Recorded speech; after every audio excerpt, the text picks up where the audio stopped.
Oh wow, another thing died. Great. So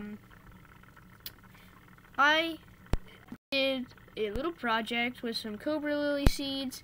I stratified them in the fridge for like 4 weeks, I think. Then put them in here, and now none of them germinated. It's been quite a while.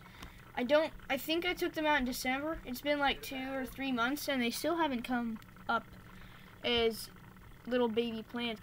I don't even know where the plants are. So, I mean, they're all dead. I mean, that's like not good. So I'm really sorry about that. But we are not going to be able to see any more cobra lilies on this channel. So that's ultimately depressing. That project was just a giant flop. But there you go, a little update, I guess.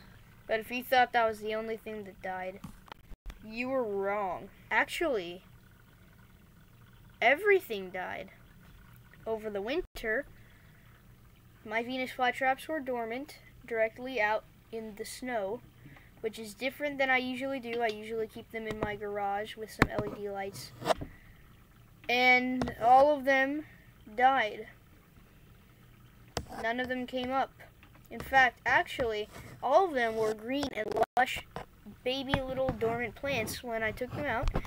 So I just gave them their regular system. And now they're all just black and brown, shriveled and molded pots that have a serious gnat infestation. Like my 4-year-old plant that we've seen. No, 4 or 5-year-old, actually, I think. That's dead. All my pitcher plants are dead. All my typical Venus flytraps are dead too. All my pitcher plants are dead. In fact, the only plant that survived that dormancy was our Sarracenia flava. And even then, it's not in very good shape. Actually, now that I think of it, I have to get that in a bigger pot. And if you're thinking, well, what happened to the cobra lily? I don't really think I have to say anything for you guys to understand what happened to it. It died. I mean, I apologize for this desk. It's super messy because it has all my sundews on it and this surviving pitcher plant. But as you can see,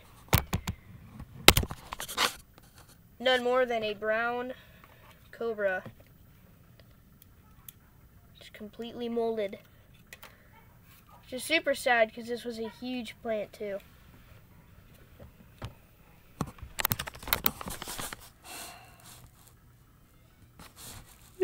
But I guess, despite the ultimate depression that I have received over this spring from losing everything, I guess that's kind of a fresh start because it means that we can rebuild our collection maybe in a different way than we did last time.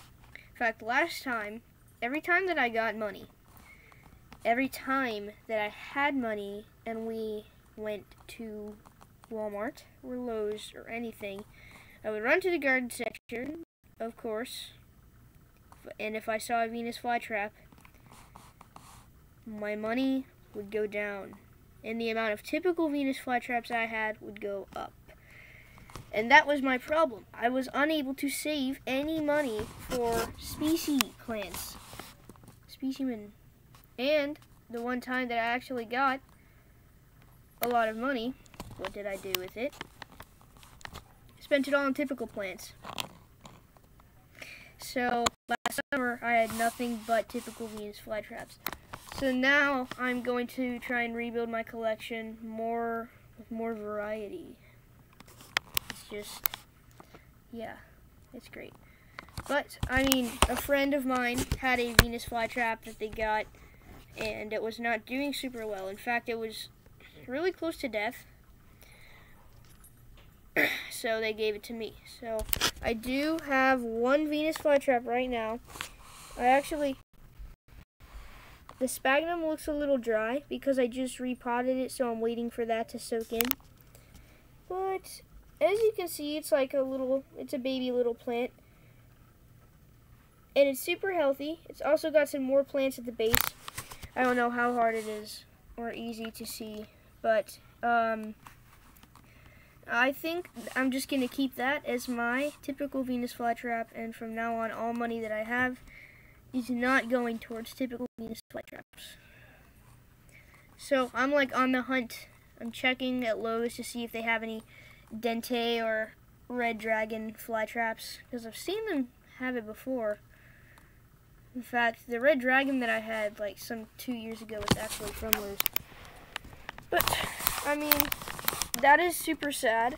Thankfully, all of our tropical pitcher plants, our nepenthes, are still alive.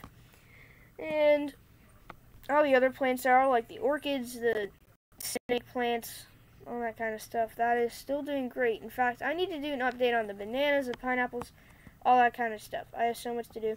But I thought I would just get this cleared up, because I don't want you guys waiting forever for a dormancy update video that would never come. It's really sad. But, I mean, fresh start. But seriously though, I'm so sad that I lost that cobra lily, because that was a mature plant, and I've never even had two cobra lilies at a time. I've never had two cobra. Actually, I've only had two cobra lilies in existence, and there was a year difference, year time period, or year gap between them. So I don't know. I guess I'm not ready for cobras yet. I'll just stick to flytraps. But I will assure you guys, if you are new to growing Venus flytraps, do not let this video discourage you. In fact, this was almost completely my fault that I put them directly out into the winter, and it's my fault that the cobra lily kept frying over the summer. So really, those are just things, like common things that you guys can all avoid. So this is, if anything, kind of a lesson video, a what not to do video. So yeah, please, if you're new, do not get discouraged by this video. Keep on trying to grow Venus flytraps. And if you already have grown Venus flytraps, keep doing it. Okay, I'm just joking. But seriously, please leave a like and subscribe, because we just hit 80 subscribers. That is incredible. Now I owe you guys a special, as you know, I have to. But if we could make it to 100 subscribers, that would be even better. So please do that. Okay, bye.